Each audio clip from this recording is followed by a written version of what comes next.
Yo, what's shaking, everybody? Welcome to another edition of the Monday Overreaction Show here on the Orangebloods Texas Football Channel. I'm Jeff Ketchum. That is Anwar Richardson. Do us a big old solid and like this video. Subscribe to the channel. Get notifications. Tell all your friends and family about what we've got cooking over at the OB YouTube channel. Mr. Richardson, how are you today? Good and happy MLK Day. I don't think we can start a show without starting there. Yeah, no, it is. Today is the day where I surf Twitter to find the person who most misrepresents what MLK stands for over the course of the 24-hour window. You won't have to search long or hard for that. No, it is a stiff competition. And I never underestimate someone's ability at the very end, like to jump in with a nominee. College football teams in the last half decade have made MLK Day part of the football program's recruiting efforts. And so sometimes college football programs, in the name of saying something, oftentimes get caught in the crosshair. So I'm excited. It's an exciting day. I'm waiting to see who puts their foot in. I saw an old Darren Ravel tweet. Oh no. What was that? What was that?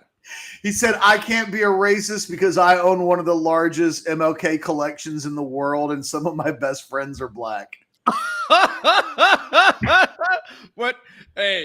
Whenever you listen, when you can number the amount of black friends that you have, it's a little bit of problematic. Like, some of my best friends are black, all two of them. For the record, I have never said I can't be a racist because I do a YouTube show with a black guy. I've never said that. Never one time. Now that's hilarious. But, the day is early. By the way, this video brought to you by RogueShop.com. Use that promo code Orangebloods. I don't know how I forgot about that. Maybe because I'm on Rogue right now. Texas is home for legal CBD, THC, and so much more. I say it all the time. Just check out the website. It's fun just to browse. It's even more fun to use, though. Onward today is such a hell of a transition from MLK to Rogue products. To the portal. And speaking of freedom, let's talk about the Rogue Shop. If you want to have a dream, I'm not going to say anything. I am not going to say anything. You are not going to get me on a clip where I get canceled because of a poor segue. If I understand the rules, today's the last day the guys can enter the portal, and then the portal closes up on Wednesday. So yes. If I understand the rules, you enter today, and then you've got 48 hours from there to figure out what you're going to do. Texas Longhorns, look, we've reached this point where I doubt myself now. As recent as Friday, I was hearing that keep my head on and the thing is, it's 11 o'clock in the morning Central Time on Monday. So it's not like even half the day has gone by. And yet my patience for portal help is thin. And I'm almost as frustrated with myself as someone on Orangebloods might be who has been told, hey, keep your head on a swivel because something could happen today. I'm refreshing Twitter. I'm waiting to see if anything interesting happens. Part of that is if the Longhorns are going to do anything specifically to help the wide receiver position. We've seen them go get help at corner and safety so far in the portal. Nowhere else have they really addressed anything in the portal. I think Texas fans would like to see a little more dazzle from the portal. They're watching Oklahoma sign 11 guys from the portal, and the situations aren't remotely the same, but it's hard not to look at your chief rival and see how they're approaching one thing versus the other. So portal discussion, I think, easily the number one topic today, although at some point we have to talk about Jalen Ford. I think the Cole Hudson shoulder surgery thing is interesting. So lots of little topics to get into today. Where's your head with the portal? The Longhorns, have brought in 2 guys and they haven't done anything else yet. You know, what's interesting for me, Catch, I was, when I was thinking about this weekend and I read your column, last night, you know, Sarkisian and his staff, they approached the portal a little bit differently than what we've seen other staffs have done. Like, I think you pointed out, like, OU has got like 10 guys. Is that what you said? 11. They got another 11. one today. It was Okay, 10 so last 11. night. It could be more before the day is over. So we look at that. I think the number for TCU was like 12 or so last year as far as guys that they've had. We've seen Baylor have success in the portal where I think they went double digits and added guys. One of the first programs that really went hot and heavy was the one that you were such a fan of, Michigan State, a few years ago. And I think that this becomes a thing, Catch, that we will eventually judge kind of Sarkisian, on. And it gets judged in many factors and many avenues, but recruiting catches the one thing, right? We know ace recruiter that checks all the boxes. No real need for discussion there. A+ as far as that concerned. But the portal thing has been interesting because I think it's safe to say it's been a weakness as far as the staff is concerned, as far as acquiring impact guys through the transfer portal. Really haven't been able to do that so far. And look, I'll give you your Quinn Ewers. He ends up being a starter, right? But we've talked about the list of guys, and Steve Sarkisian's thing is going to be, hey, at the end of the day, we just worry about recruits. It's an interesting game to play, Catch, where everybody else is saying like we're worrying about recruits and this, and we're waiting and hey, we may be doing a video on Wednesday. And there was just an avalanche, right, of guys. But they seem to be slow playing the portal at this moment and feeling like they're okay with their guys. And when you start talking about building a program, the days of saying, hey, I've got to wait 3 years for a program to build, in the era of the transfer portal, you don't have to do that.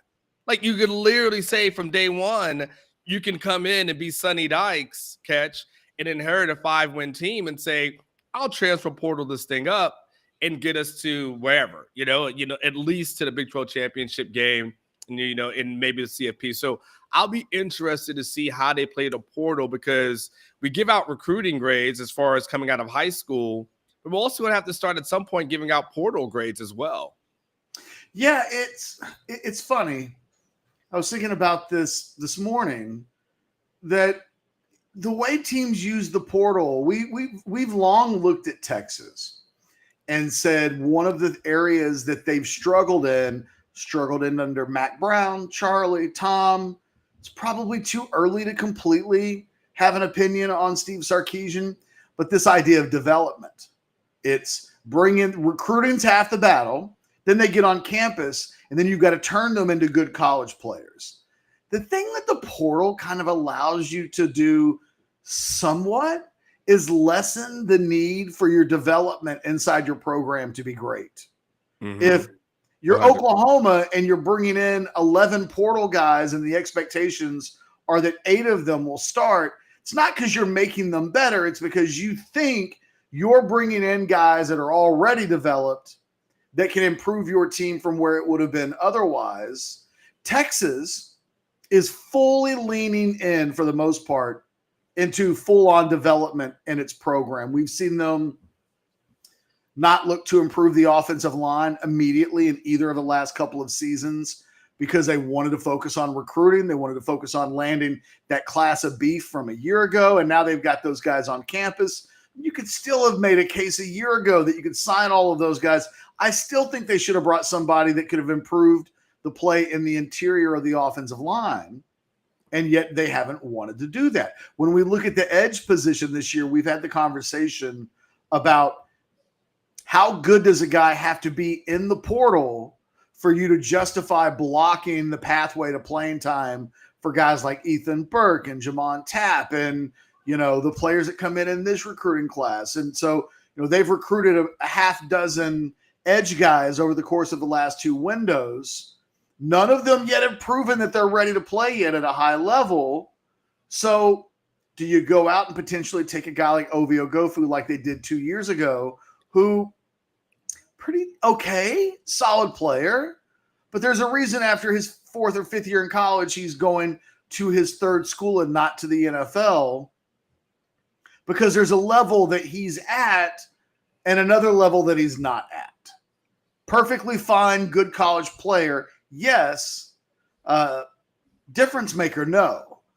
And I wonder, as the conversation of the portal continues, I wonder if some schools of it in 5 years from now, will we think of Oklahoma or Florida State, Miami, whomever? USC is a perfect example of a school that can't stop going into the portal. Yeah. Are you a portal school or are you kind of a recruiting school?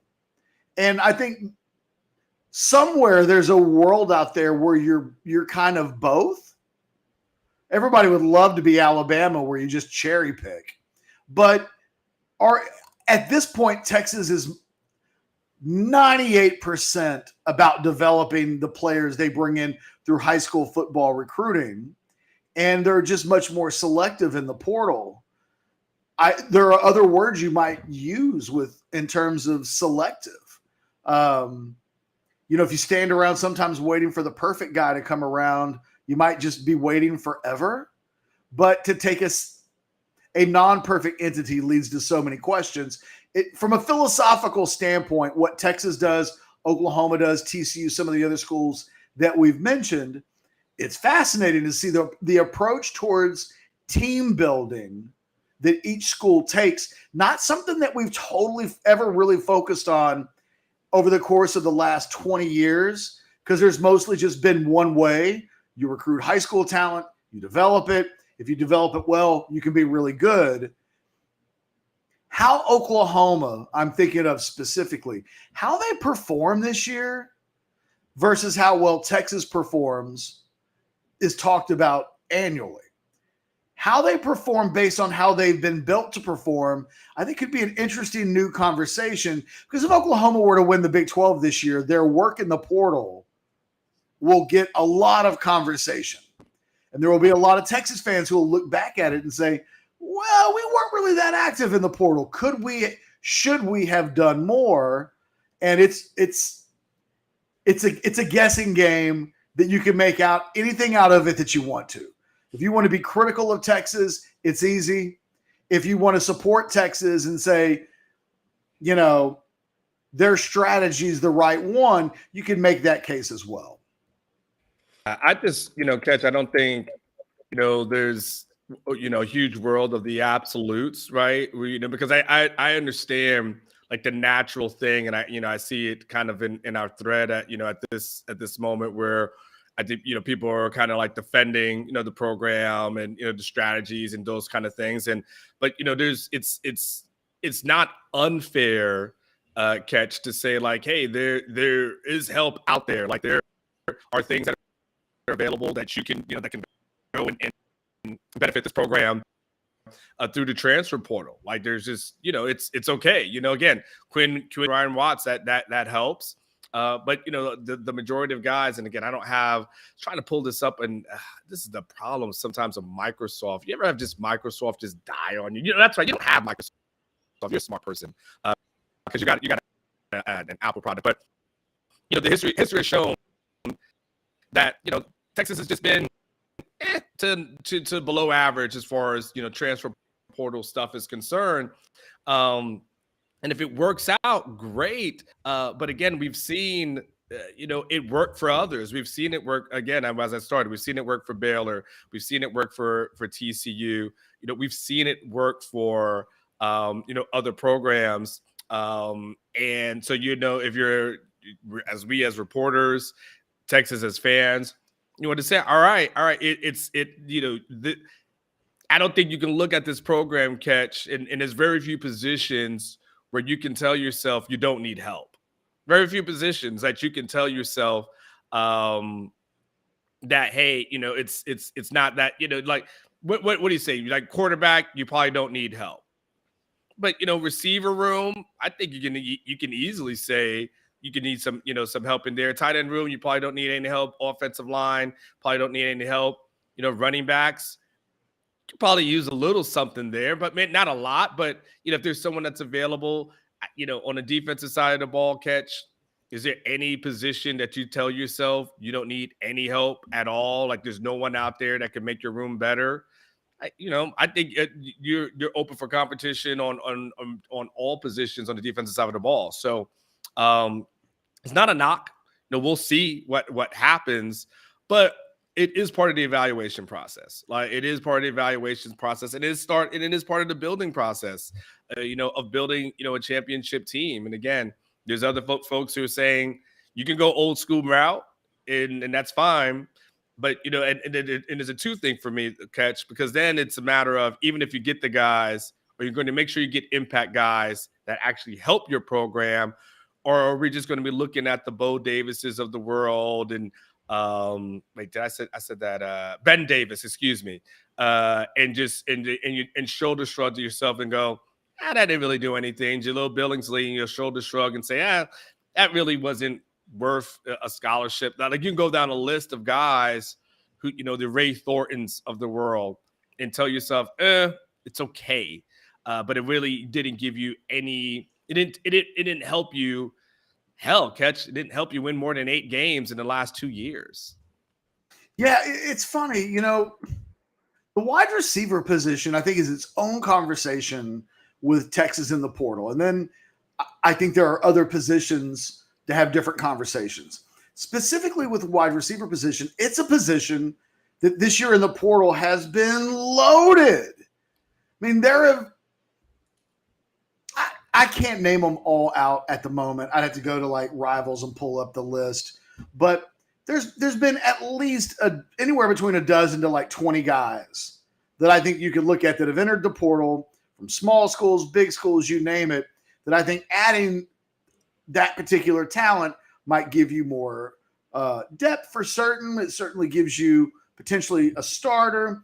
And yet the way the portal works is that most of the time schools hear from lawyers, handlers, agents, coaches behind the scenes, personal coaches. There's a million guys that can represent players, but they're contacting schools behind the scenes to say, hey, my guy might be in the portal. Would you guys have an interest? It's one of the reasons why you sometimes see these kids enter the portal and they have a school like already locked in the next day or in just a couple of days. We've seen the defensive end from South Carolina, the Birch kid, who's a former 5-star. When he entered the portal, people were like, Oregon's where he's like situated and ready to go before he even hits the portal, because he and Oregon have been having conversations, not the kid in himself, but the kid's agents and handlers,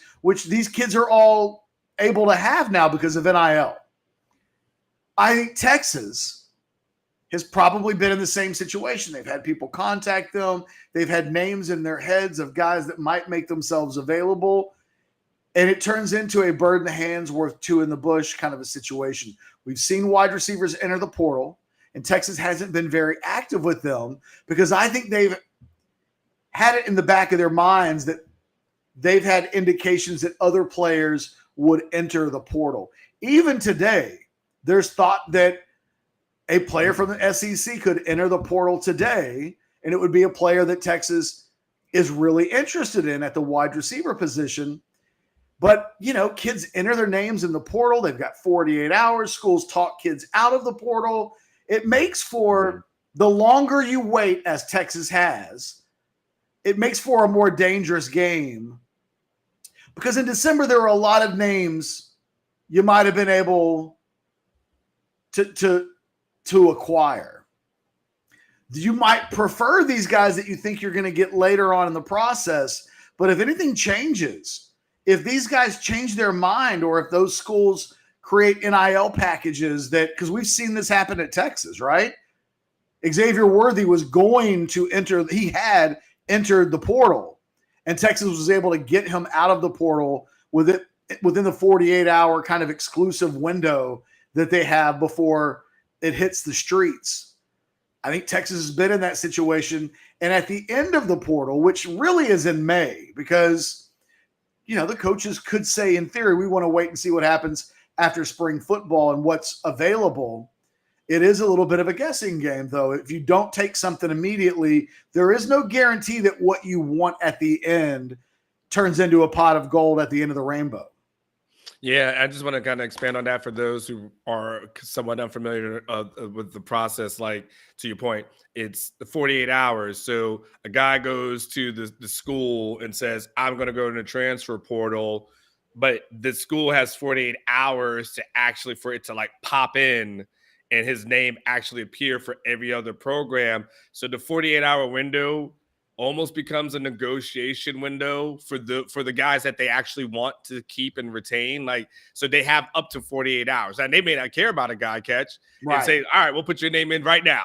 And it's not a problem. Like, we'll put you in. Hopefully you find a home. Good luck to you.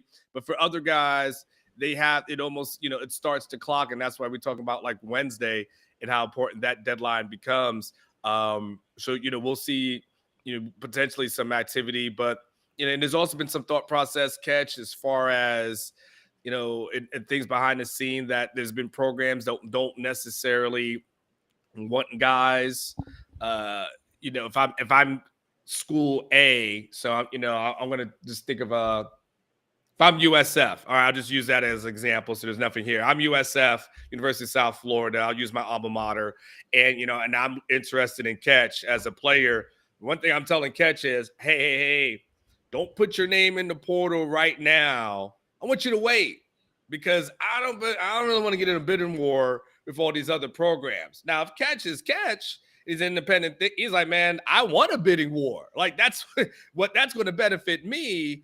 But there's other programs that have told folks, hey, we've got this deal agreed upon. Wait to the last minute so it doesn't tip off our competitors or what's out there. So the next couple of days, I mean, it could be wild. Like catch, it could be, to your point, guys going in, guys being talked out. The next few days will be really interesting because, like you said, then the next window for the portal is it May 1st through the 10th, or is it it's May March? 1st through May 15th. Is it May, not March? Okay, yes. Then that's the one after the spring game, and that'd be like the last bit of activity before we get to season, or at least get to training camp. I mean, I think if we get to we know that Texas wants to upgrade at the wide receiver position. If they get to the end of today or through Wednesday and that portal edition hasn't come through, then I think you can make a case that Texas misplayed the hand might be too strong, because you could still address a need in May. Like that window still exists. So really, you almost have to bite your tongue until the end of May before I think you can have too hard of an opinion, right? If we were to sit here and think that they need an edge player and they haven't gotten that guy through the portal, right? And it's like, oh, well, they didn't go get an edge player. We know they need a starter. And this is a bad look on Steve Sarkisian, right? If you really leaned into that opinion. And then in May, like an all SEC player makes himself available and Texas gets him, then you just look like you were impatient in January and, you didn't know what you were talking about to some extent. So there is a little bit of like a wait and see attitude, because a year ago, the portal was open all the way through the spring. Now there are these windows where it closes on the 15th, on Wednesday, but then it opens back up May 1st through May 15th. I don't think we can completely guess what that May portal period is going to look like. And if this thing comes at the end of this process this month and Texas doesn't have a wide receiver, yet people behind the scenes have felt confident that that would occur, I think you just have to learn from all of it. Like moving forward in the future, I probably would be less instinctive to like run out and say, Texas feels real good about getting a guy in the portal, if we learn that feeling good about guys behind the scenes doesn't equate to actual success sometimes because of the dangers of things just changing. I'm constantly today trying to figure out should I have handled this different in terms of we're all waiting to see if something happens today?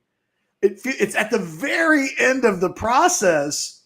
How could I have better relayed the intel that I was getting if the intel turns out to not materialize? I don't know that I completely know, but I know I'm going to have some rocks thrown at me, and I'm going to need to consider that for how to approach the May portal window, and then even going into next year. This is all kind of brand new territory, and it's the wild, wild west, and sometimes you get shot. So I'm just curious to see how it plays out today, because there really has been a lot of confidence for the last couple of months that this would end up really well for Texas on the wide receiver front. Can I give you a little bit of cover? Sure. Can I let me allow me to say that yes. So what was said and heard was obviously like they've got wide receivers that they're ready to go and obtain at any point. They can pull the trigger, and there's going to be a lot of those guys that get brought in, right? And we've heard some of the names back in November or so. But I'll give you some cover, and I'll say what maybe you won't say. I also think there was an anticipation that Xavier Worthy was going to leave. And I think with that anticipation and belief that Xavier was leaving, there was the thing of, okay, we're going to get some other options available. I think that, I think it's safe to say there was frustrations on both sides, of the fence. I mean, that's documented, right? This is not anything, this is documented. This is taking down Instagram, things like this frustration. Like you can see it was on that side. And I think there was from a Texas side that they were like, okay, maybe this relationship isn't working. But the one thing I always would always caution people when we had these conversations last year, Catch, was I see this all the time. I remember seeing this all the time in free agency in the NFL. And one player is mad with the team, and the team seems mad at the player.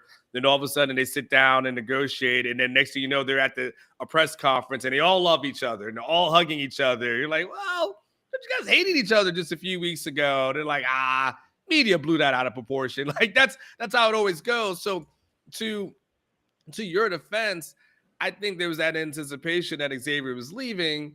Now that Xavier is staying, I think there becomes okay, what do we really need when you've got Xavier coming back, you've got Isaiah Nayor coming back, and he's coming off of injury.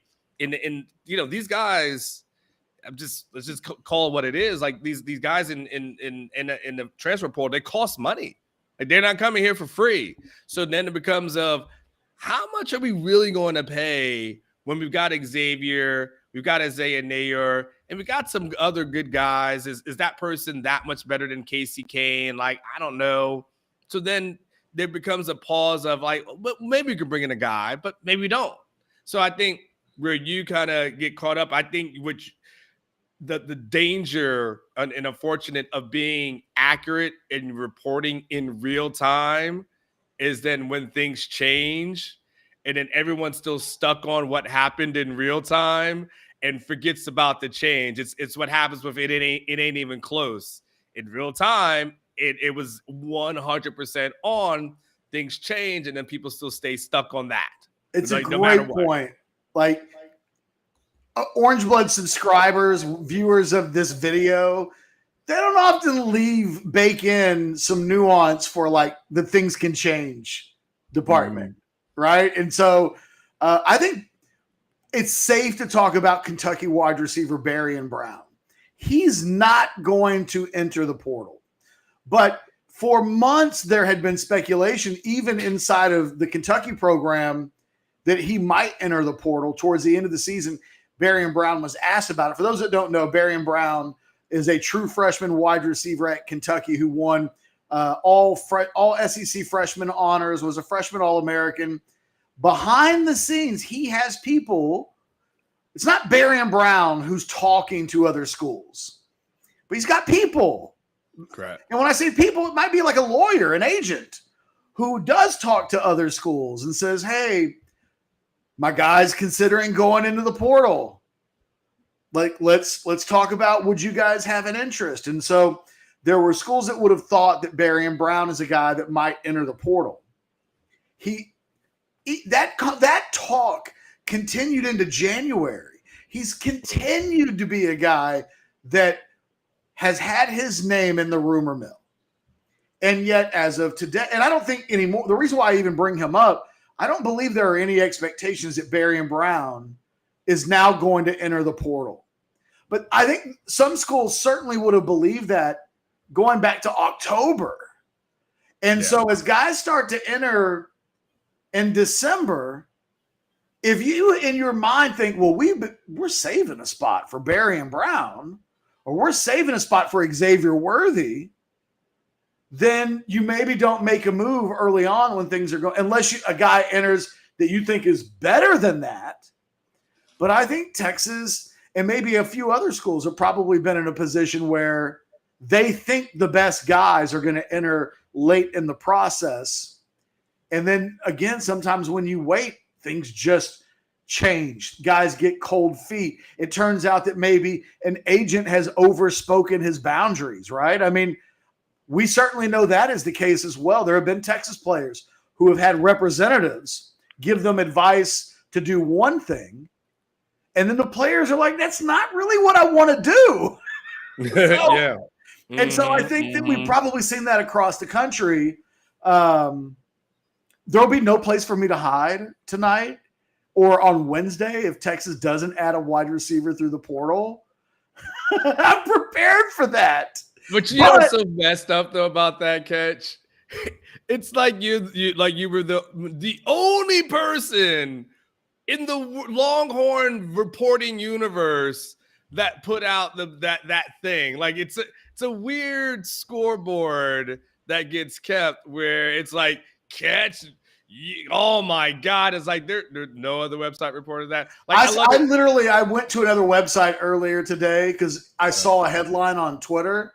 Yeah, they literally reported the other website basically what I reported, but if they don't sign a guy, it's just going to be me that has hell to pay. And there's not me saying that other people reported something just like I did. It never works. No, it doesn't. It's funny. It was like a few weeks ago. I forget what it was. Like Bruce Feldman broke some sort of Texas story. I don't know what it was. And I remember someone like tweeted at me like, oh, Anwar, you got beat. You got scooped. I'm like, am I the only person that covers this team like this? Could you include everybody else? I'm the only one that got beat. I think everyone did technically, but it's just funny. Like, yeah, yes, you will get all the shit. I'm going to get bad tonight if some guy's not in the portal by 8 o'clock. I'm ready for it. Do a Amsterdam thread, man. Do a Amsterdam thread. Speaking of nudes. This isn't. By the way, I'm just looking at the clock now, Catch. What's that? Quick, that's going to be my new thing. I did it. I tried it out yesterday. Anytime people just start giving us shit in the comments in on OB, I'm just going to post attractive women. Like women with fishing poles in their hands or fish. Just post pictures of attractive women. Like, I want to see how dedicated to the cause you really are, that you're going to gloss over this very attractive, sexy woman in a bikini to come at me. Like, let's just go. Like, you're going to offer up scantily clad women and photographs as like your, wow. I can't wait to see how this goes. That's what I'm going to do going forward. Transitioning away from the portal a little bit, we haven't talked about the wide receiving coaching position. And I don't want to say the twists and turns. That's way more dramatic than what's really taking place, which is Steve Sarkisian may just be taking his time and going through a bevy of guys that he's kind of interested in, wants to feel it out, see what they think. We hit an interesting place on Sunday where they are looking potentially. I mean, I don't know how to frame this. I was told behind the scenes from a source that I trust that Jacksonville Jaguars wide receivers coach Chris Jackson is kind of behind the scenes considered the leading candidate. But his team's still playing in the playoffs, hasn't officially interviewed yet. I don't even know that we've reached the point where Sarkisian has asked for permission to talk to Chris Jackson because they're still playing football and they still have a playoff game. And the last thing that Doug Peterson's going to want as a college coach, calling him up in the middle of a game week for the biggest game, one of the top 5 biggest games in the history of that franchise, and say, hey, when you guys are done, can I talk to him? He's a former NFL guy. Like, he's not going to do. He understands protocol. He's not going to do that. He's not going to tell Doug Peterson, I didn't know the rules. No. So just give me your take. Oh, by the way, one of the guys, the only guy that interviewed last week in Austin that we're aware of, Joel Filani from Washington State, is no longer at Washington State, which led to some interesting back and forth between us last night on Slack, where it was like, well, on one hand, it could mean that he's lined up and ready to go for Texas, and that's why Washington State is announcing a new wide receivers coach. Or it could mean that he didn't get retained by Washington State, is now a free agent looking for a new job on the coaching trails, which Texas fans would never be happy if they hire a guy they feel like got fired at Washington State. No, that's not a good look. It's a bad look, because it's one of these weird things where there's never been like an announcement. There was just an announcement that Washington State has a new receivers coach. And so it's like, oh, well, then that kind of explains a lot. Like that explains why he was in here last week, interviewing for a job. We didn't have one. So, we went from thinking like, oh, well, maybe he'll leave Washington State to come here. And it's like, no, this is where you're at. And so, there is Filani that's there. And we know he's out there. And we're safe to say that numbers have been discussed. Hell, I just said it, so I guess it doesn't matter if we're safe or not. You don't come into town for an interview without think about when I interviewed you. Yes. You came into Austin. There was never a point where towards the end of the weekend when I was looking to hire you, where we were like, oh, you know what we haven't done yet? Correct. You can't leave town without us talking about like what you might make.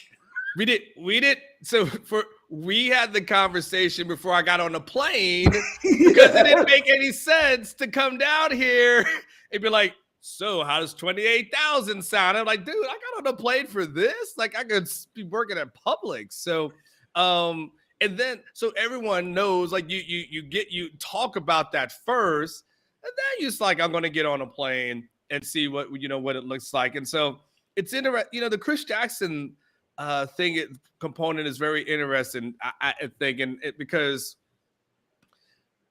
obviously he has a relationship with Jeff Banks, and and maybe that helps to a certain degree. Actually, it helps a lot.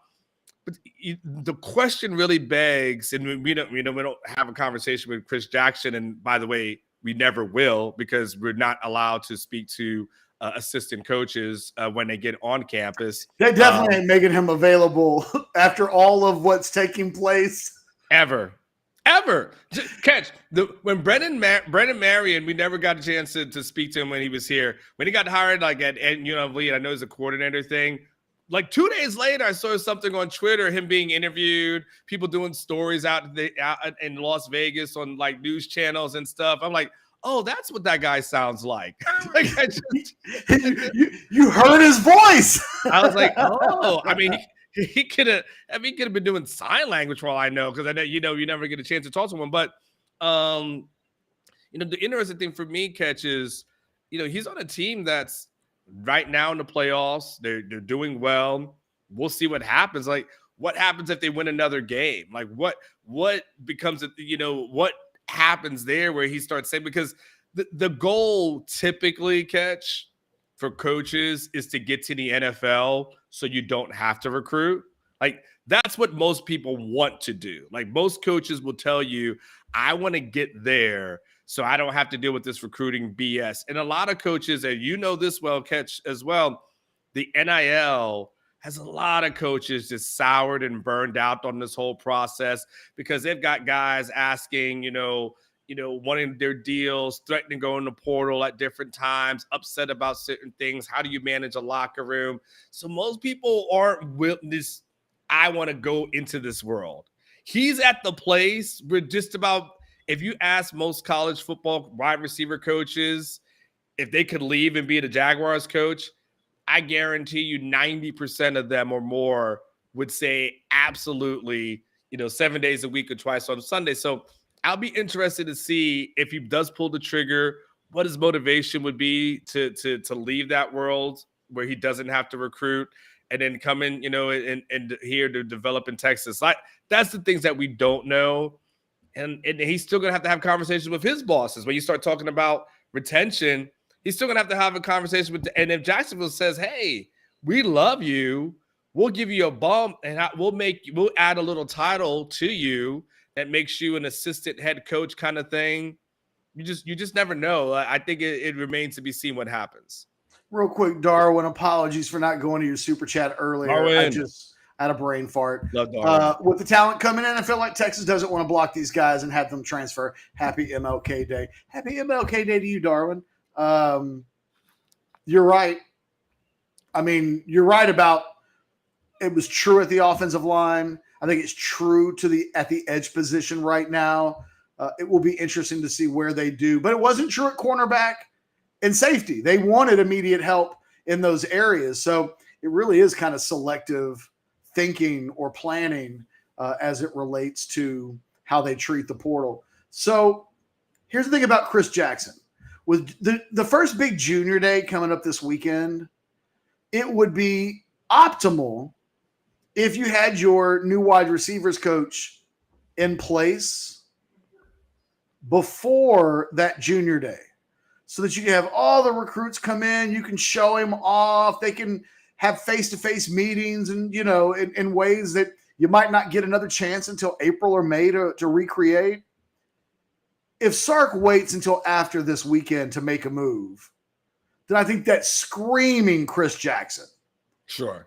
Or an NFL coach who's also still coaching right now, because now's kind of the time to make the move, unless you can't make the move. Yeah. So there won't be many left, though, Catch. After, there won't be a ton left at that point.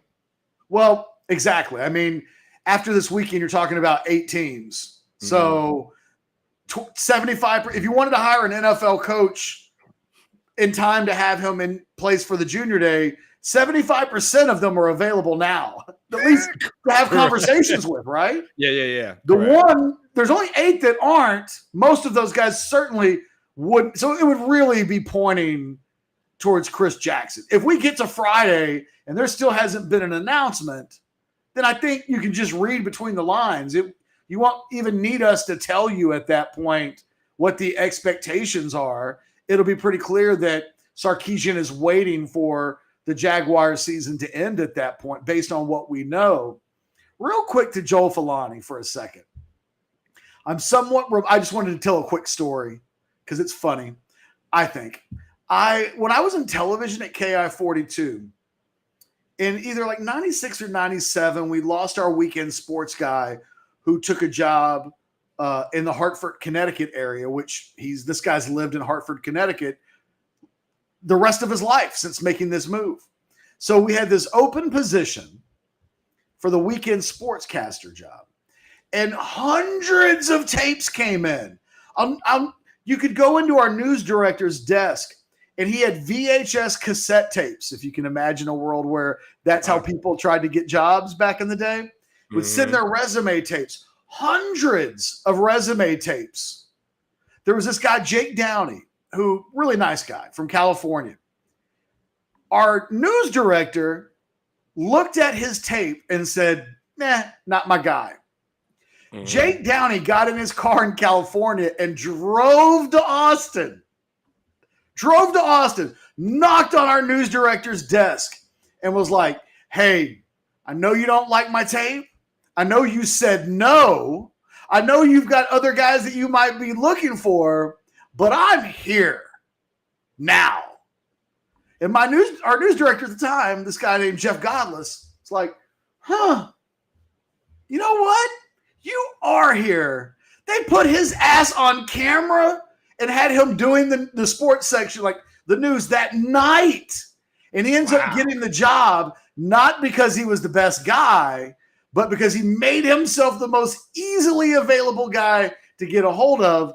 I'm thinking a little bit about Fulani now, knowing that the Washington State thing he's no longer Washington State head coach Joe Fulani. He's former Washington State wide receivers coach Joe Fulani.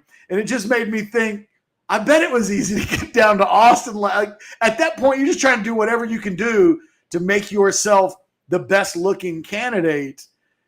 I don't know. Had that thought thinking about I mean, he's in an interesting place because if you announce him last week as the coach, the story that you tell yourself and your fans about the hire is different than the way it will look this week if you did the exact same thing.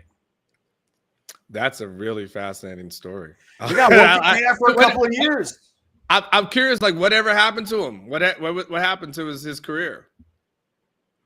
He went back to California and like started, if I'm not mistaken, his own high school sports. He was just getting into the high school sports scene and did like a high school sports show, if I remember correctly. I can't say that Jake and I were like so close that 25 years later, I remember the direction that his life went in after he left KI, but he was at KI for a while. In the back of my mind, I could never forget how he got the job. I always held it against him, and it seems unfair, right? Because in the end, I should be like, don't hate the player, hate the game. That's pretty impressive. Like, that guy just showed up and was like, I know you don't like me, but I'm here. I can work right now. And our news director cared so little about sports that he was like, you know what? You are here right now. Let's do it. Wow. I like this guy. Like what's his name? Jake Downey, Downey. Man, I'm gonna look this guy up, man. I'm might be Facebook friends. Man, I want to see what this guy did in life. Like that dude had the perfect proposal too. Like there was no way that woman was saying no. But you're right. Like the Fulani thing ends up being what's available. I think probably I think if Sarkisian wanted Fulani, he could have sealed the deal with that last week. So it's clearly that Fulani is just another option, for him along with the other options. Something terrible. What? Jake asked to be my Facebook friend. I don't know how long ago. Damn.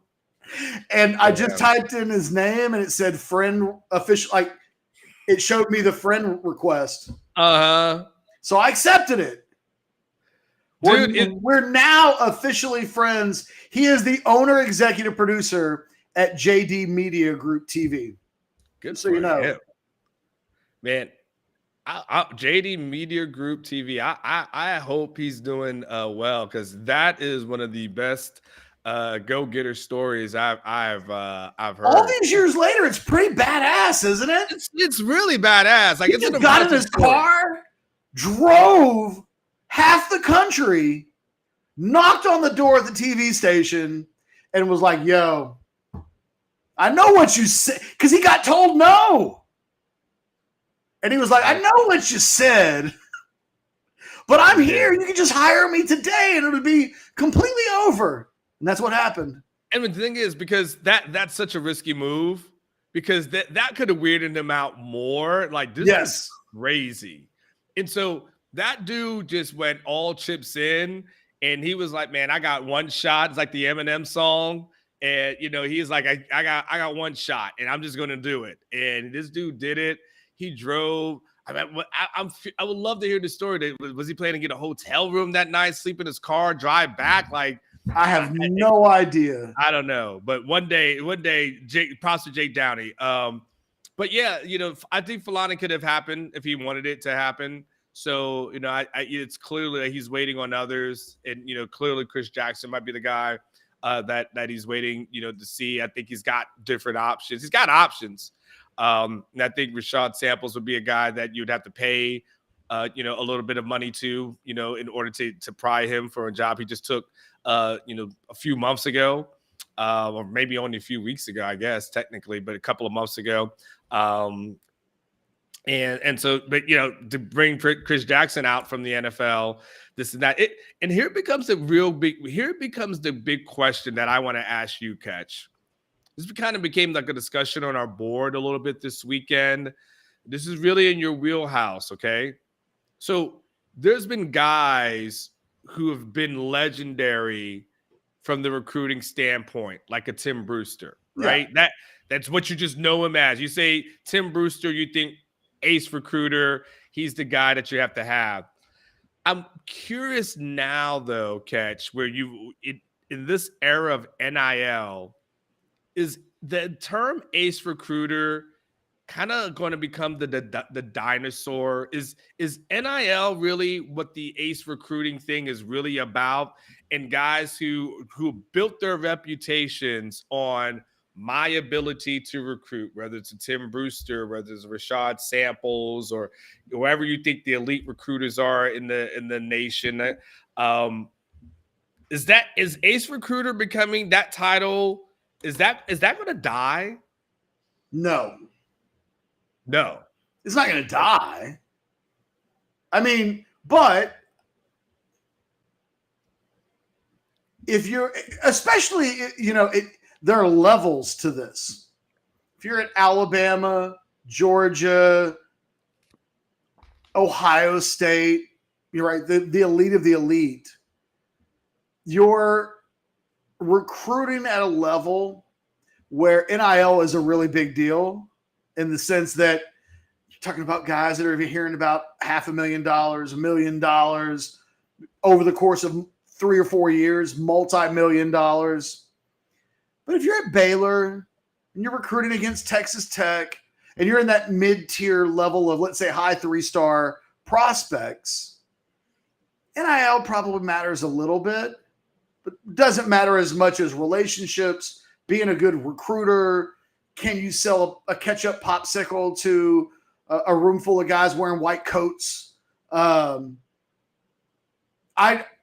still think you have to have ace recruiters, but if you're at the highest level, maybe I think I don't think we're there yet. But you don't think this is the ace recruiter, Catch? I still think that it takes the ace recruiter and money. You have to have both. I've not yet seen the situation where the money talks, but there's no rainmaker behind it that's making the deals behind the scenes. Now, maybe it happens. Maybe we get to that point. I'm not seeing it yet. What about Jackson State? Wait, they get the number one guy in the country. He allegedly gets a 7-figure deal. Again, right? I think it's different at the very top with the very elite of the elite. And that's a guy that it clearly mattered with.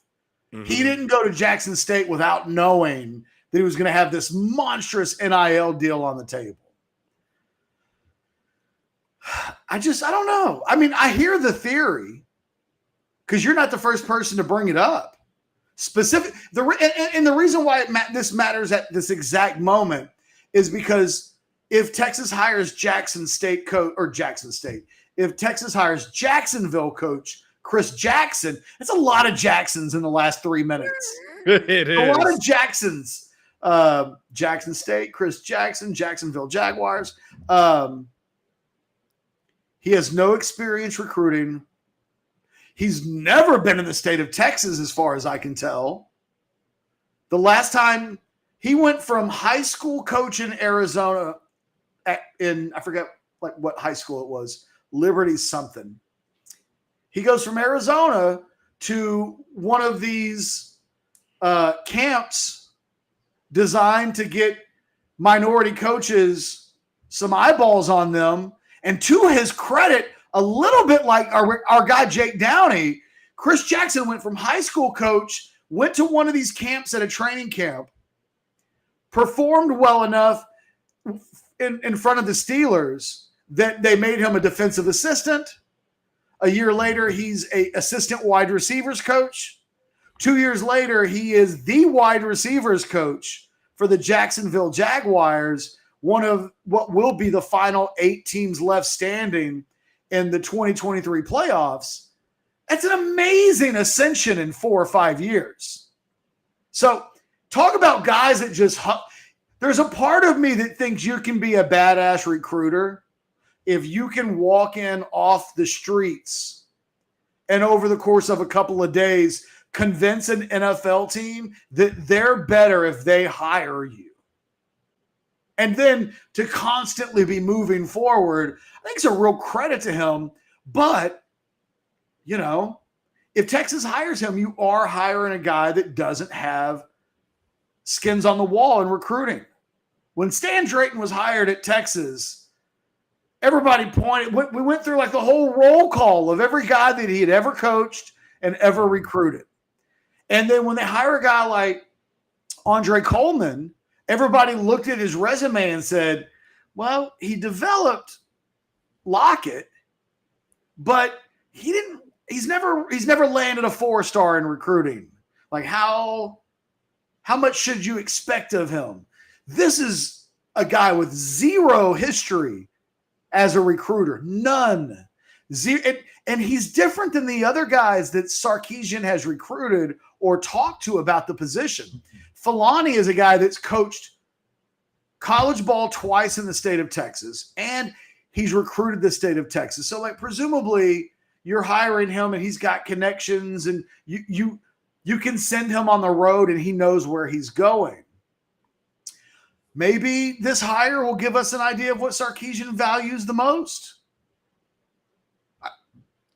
Historically, your wide receivers coaches needed to be a badass recruiter. Yes. If you hire a guy with no recruiting experience, maybe you are saying, well, we're going to rely on NIL to do a lot of our recruiting at the wide receiver position. And it won't be about his relationship with John Tay Cook in the future for future John Tay Cooks that will matter as much as we're letting these guys know we are competing top shelf with NIL representation. And oh, by the way, you couldn't surf social media this weekend without seeing young Texas players getting new cars.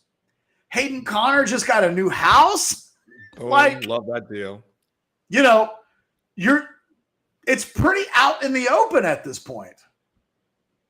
Yeah, there's no mystery to that. Like, we know what it's about, and everyone has moved on. Everyone accepts it. It is what it is. It hasn't been the death to college football that so many people predicted it would be. But Catch, I think if it was strictly about, this is where I think it becomes an interesting question.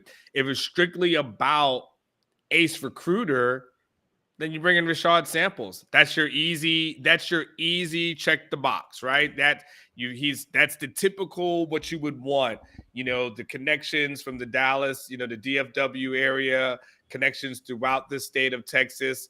Dad is a legendary figure within the state.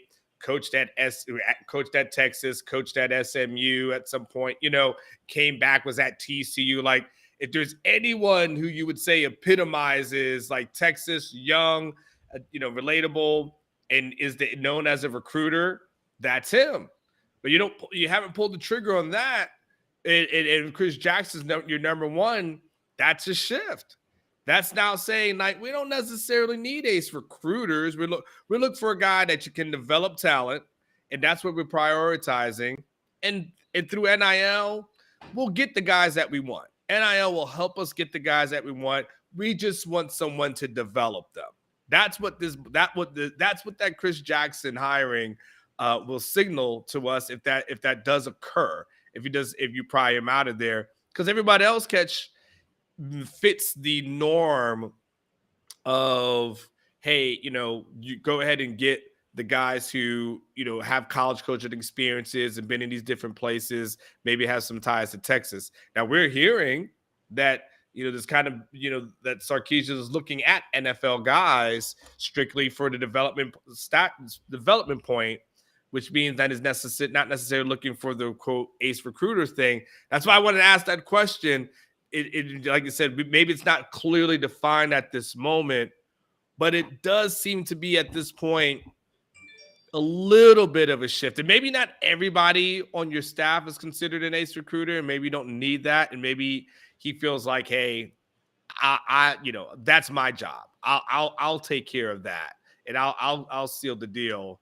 It's very interesting when you look at the choice and what that really means as far as the totality is concerned.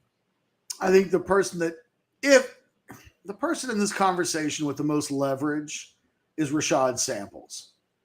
He's at Arizona State. He just took a new job. They're paying him really well. If you want to go get that guy, I mean, money talks and everything else walks. And, maybe you've got to pay him the same money you're paying Jeff Banks. Maybe you've got to pay him the same money that you're making to finish the deal. Maybe you've got to pay him not quite Kyle Flood money. And maybe there would be, this is just me thinking out loud, some resistance to that. All of the other guys that we've seen so far, I don't think are guys that would require a steep financial investment. Mm-hmm. I don't think it would take a lot of money to get Joel Filani at this point. I don't think,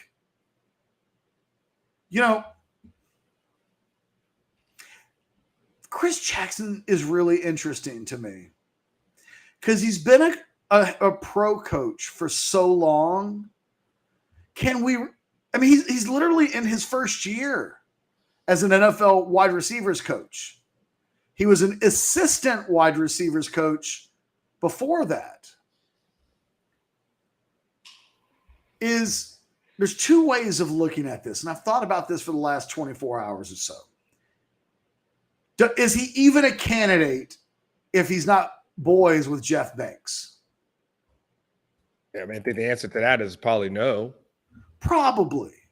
Yeah. But you could also just say this guy's star is on the rise and Texas has a connection because of Jeff Banks that maybe they wouldn't even get in the front door with a guy who's on his ascension path if not for the relationship. So there's a couple of different ways that you can look at the relationship. But when you look specifically at the resume of Chris Jackson, there's no reputation of developing receivers, and there's no reputation of recruiting either. He's an NFL coach, and we typically just say, well, those guys are the best of the best of the best at what they do, and I think that's right. And I wouldn't knock the hire of Chris Jackson should it materialize. I'll trust that on some level they knew what they were doing. However, with this specific candidate, it is interesting how limited his resume is in all of the things that we're talking about, whether it's recruiting and or development. I mean, other than the receivers who are on the Jacksonville roster this season, and you can point to and say he helped with Zay Jones, he helped with Christian Kirk. Other than saying those guys got a little bit better this year under his tutelage, there's literally nobody. So if you're making your hire based on you want someone who's going to develop guys, that feels like Stan Drayton to me. Like you're going to go out and get a guy who's coached at the highest levels 15, 20 years, and he'll develop so well, recruiting doesn't matter as much. Whoever says that, I don't know, but it was kind of true of Drayton, who, by the way, did a really good job of recruiting while he was at Texas as well. I mean, we pointed this out. We don't need to do the Stan Drayton, but his resume suggested he could do what he did before he was hired. Chris Jackson just hasn't been doing it long enough to have a reputation either way, really, about any of this stuff. All we can say about him is he has climbed the ranks in the NFL super fast. So inside of that has to be a lot of good.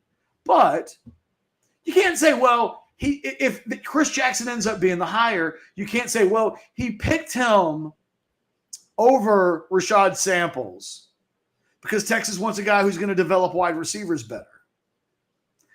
I mean, there's just nothing behind that statement to support it at this point. Right? Or am I wrong? Yeah. No, I would tend to agree. Like there's not a large body of work that you can pinpoint and say, woo, like, it's look, I mean, he's not disrespectful, disparaging or anything like that. I mean, it's not a name that you really heard talked about up until him being a candidate for the job. So, it wasn't like he was viewed as this next whatever, the hot whatever in the NFL. The hot names in the NFL catch are the good names that you hear about to be promoted to become an OC at some point. Those aren't necessarily the names that you hear about leaving to go coach in college, right? Because again, that's where everyone wants to be. They want to be in the NFL. Not everyone wants to go back into. When I was in the NFL, like I just remember cover the NFL. I just remember guys who were like, man, I'm not coaching in college. Like I don't want to deal with parents. I don't want to deal with recruits. I want to deal with none of that kind of shit. Like I'm no way. And I've known guys who they've literally started their own businesses, State Farm agencies, like all those kind of things, anything except doing that thing. So, it's Anwar, real quick. For those that don't know, because maybe you're not on Orangebloods, at which point get your ass over to Orangebloods and sign up for a subscription. It's less than like a cup of coffee.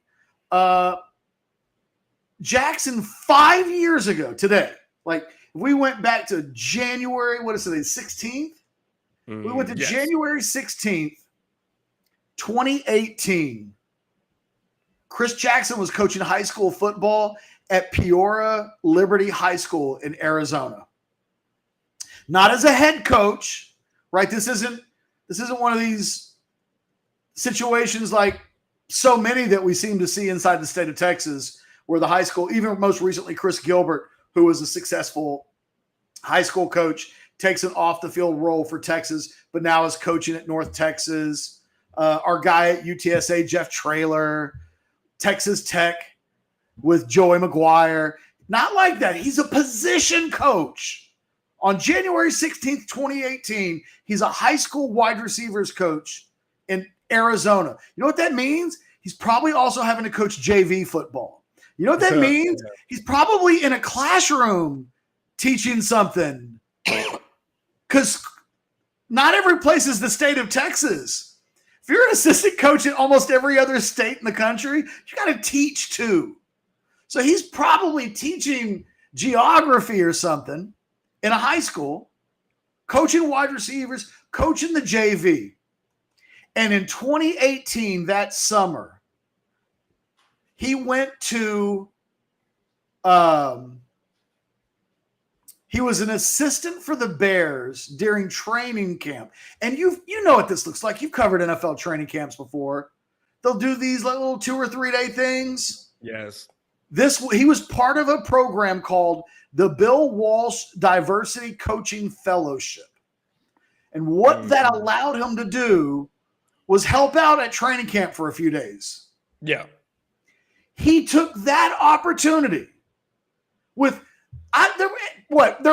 there had to be at least 10 of these guys that got a chance to help out for the Bears. Like usually you see that they get a big group of coaches and it's like, hey, help out and check out what it's like to be at an NFL training camp.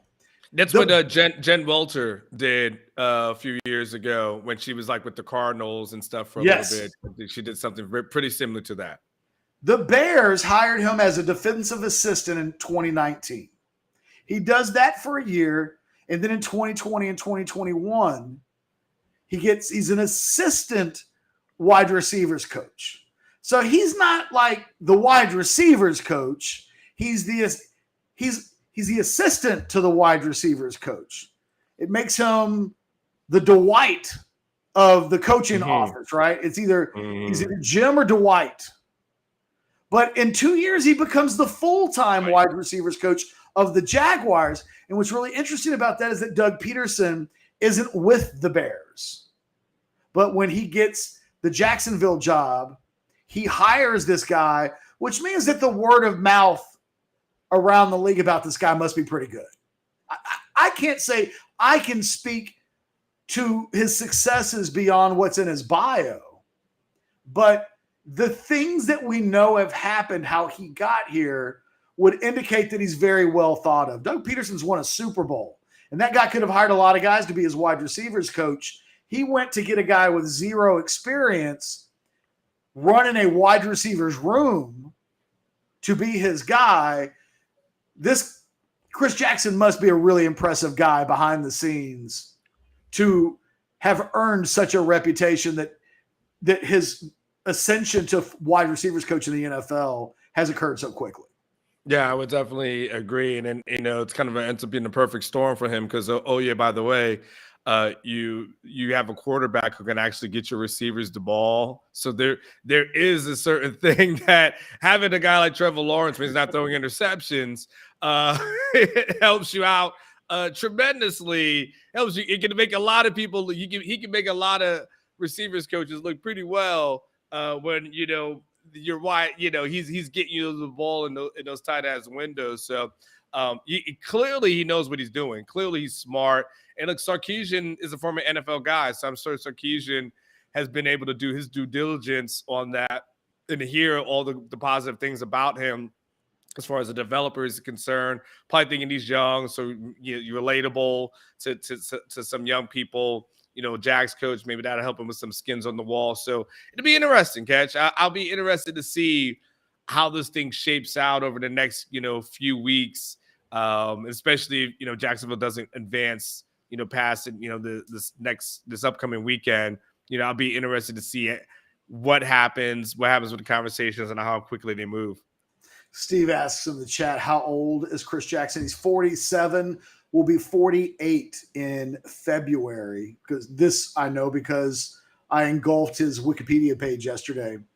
On top of that, he played with Jeff Banks at Washington State during the Ryan Leaf years in 96 and 97. Just a little bit of detail there. Onward, is there anything else we want to get to today? We've got shows later in the week. We can talk about it's Monday. Yeah, and hey, you got kids home from school. I got a little man that I'm surprised has been so patient over there. So let me go get him some lunch. Let's do that. Guys, go to rogueshop.com. Use your promo code Orangebloods and take advantage of the Orangebloods discount for Texas's home for legal CBD, THC, and more. Thanks to Blake for producing while he's in Vegas. I feel bad for going beyond the hour, knowing that he needs to be at the craps table or poker or whatever his vice is. Strip clubs open. Yeah, they'll be soon, Blake. Soon you can hit the crazy horse and see what's what. For myself and Anwar Richardson, we will see you tomorrow. Until then, for the Modcast, you guys take care. Have a great day. Enjoy your Martin Luther King Jr. Day. Celebrate it. What? And good luck to your Cowboys tonight. I tried to give you some good luck, man. You know what? You don't believe in it? Not going to happen? I know what's coming. I know. Okay, and never mind. If everybody watching this video will do me a favor, stop posting on Twitter that tomorrow is the 30th anniversary since Dallas last won a playoff game. Don't need that. I'm good. Don't need to be reminded that I was 16 the last time that it happened. Don't need to be reminded. I'm good. You good, Onward? I'm good. Thank you. I'm good. For those of us who are good, you guys have a great rest of the day.